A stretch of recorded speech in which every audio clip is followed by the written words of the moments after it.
All right, folks, here we are just after market close on Tuesday, November 30th. We're going to take a look at SoFi. Before we get into it, if you enjoy these videos, please hit the like and subscribe button. It helps a lot. And also keep in mind that these are my own thoughts, opinions, and ideas. These are not meant to be, nor should you take them as investment or trading advice in any way, shape, or form. Do your own due diligence, put in the work for yourself, and make your decisions based on that. All right, so SoFi having a really rough day today. It was having a rough day along with the rest of the market when Jerome spooked us a bit. I had tweeted about it when that happened. I was up a little over 15%. I was feeling good on the day. And then all of a sudden I was up a little under 1%. So that's how my portfolio felt about him speaking. But, to me, SoFi not doing anything that the overall market wasn't doing at that point. But this tremendous sell-off going into close and coming in with a lot of volume. You see down here, you see this volume indicator, almost like barely a visual blip on the radar screen until this big red candle came in here, dropping us, I guess, like over 1.5% and 1.3 million in sell volume coming in. All of a sudden, really quickly flipped that 1752 to resistance and then got us down, pressing that $17 level. Now, the other thing that I'll just mention about the day, the intraday today, if we come over here, I put this video out, this short video. This is just 2 minutes and 19 seconds before the opening bell today. So it's at 9:21 a.m. And basically I had said at that point that, if we can come up and confirm support at this 1829, that I would look for us to run and press that 1860. And so if we could get to, say, something like 1875 or something like that, that could give us an opportunity to go for the next break of the next resistance level up. Obviously, we came in, just kind of frittered around at that level and over the VWAP and just got ourselves up to about 1854, 1855 and confirmed support and then lost it, right? Just went to the well too many times, as I say, and got caught up in that overall market sell-off. I think this could have been a much different day had that situation with Powell in the overall market not gone the way that it did. That's kind of a stupid thing to say because it seems so obvious. But what I'm saying is I think that we were off to potentially a pretty good start, because when this confirmation of this 1829 support level happened, we didn't have that news bite yet that spooked the market. And so I think what could have happened was we could have come down confirmed, right? The VWAP was also right there as helpful. And then we could have gotten to like this 1870, 1875 level and then been off to the races. But back to reality, what ended up happening also in that video, what I said is if we can't hold $18, you see the low here in the pre-market was 1797. So I said if we can't hold 18, we're probably going to see a bit of selling off today. And you see this broke us at 18 on this sell-off, right? That very quick sell-off got us just below 18. We were never able to recover back up above 18.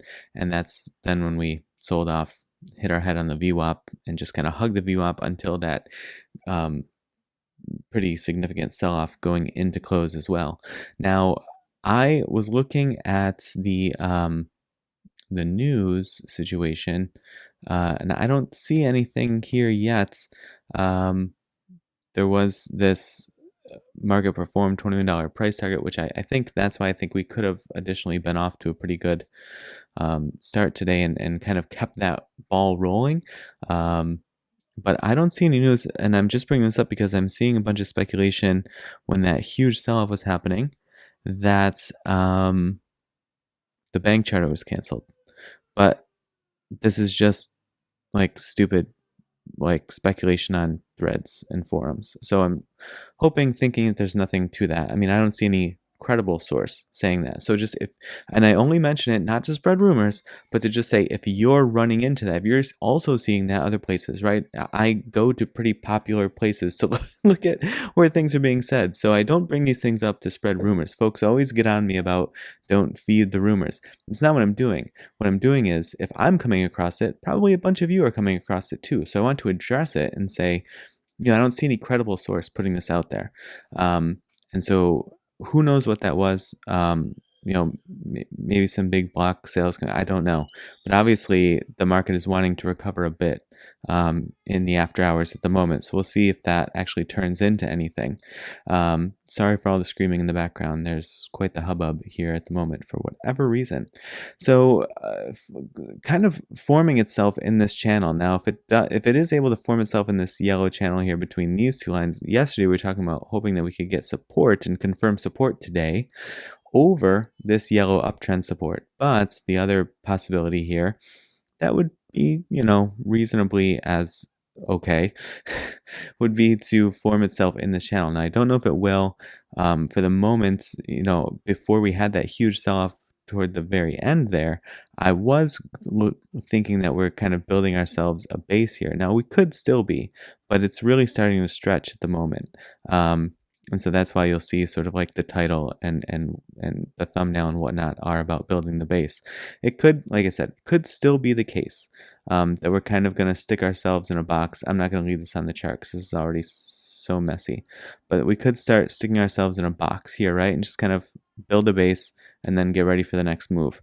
But with that stretch coming down toward the end of the day, it makes it a little more like, not quite as confident in that as I was when I first wrote it.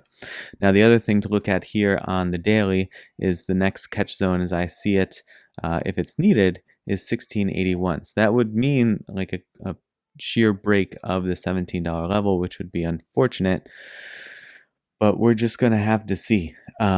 Yesterday we were also looking at the 180 MA, and that's sort of splitting the middle of the body of the candle that we put in today is obviously a big red candle. So, putting in a lot there. And at this point, this is stretched quite far from all these EMAs, and we're getting a fresh bearish crossover of the 12 crossing below the 50 as well, adding, some of that pressure. But it ended up to be a relatively extreme day, just on all ends of the spectrum.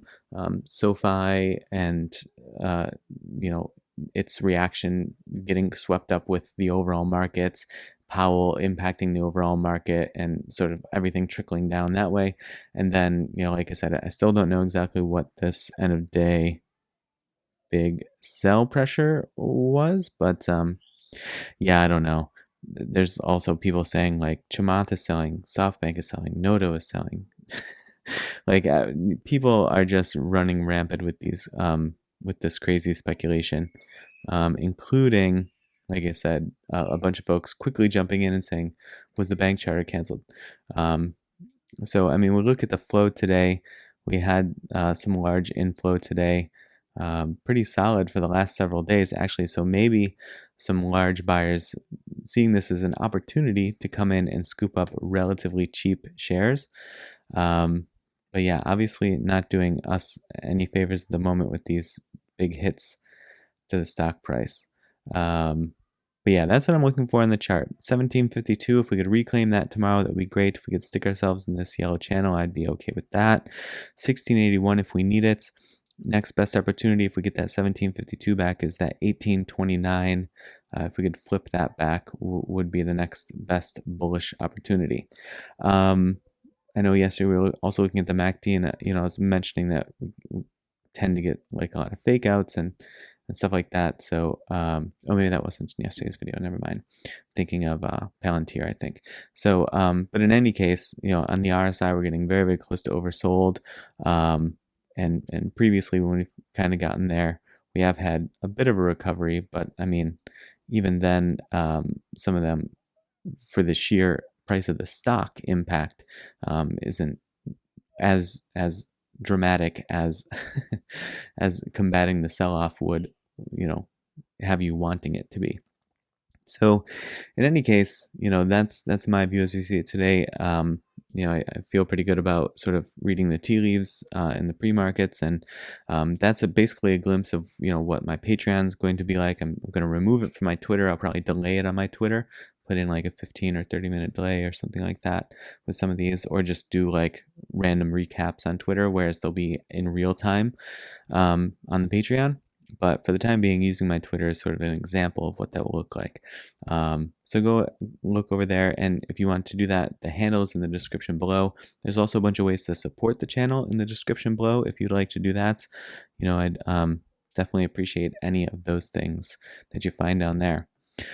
All right, folks, still is a question. I'm still hopeful that this can be building a base here, but we will have to see. But even if it does build a base, don't necessarily know which way it's going to break, right? It could still break to the downside, but at least it gives an opportunity to read the tea leaves and see what's happening when it does make a break of that range.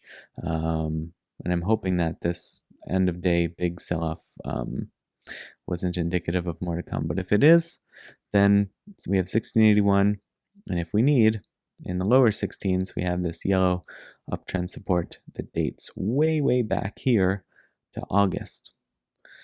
All right, folks. I hope that you survived the crazy day that was the market today. You see healthcare stocks doing all right. Pharmaceuticals generally doing pretty solid. Yeah. Collective investments, whatever those are, not doing so solid. But all right, I'm just wasting time now and I have to run. So I definitely appreciate you watching, and I will see you in the next video.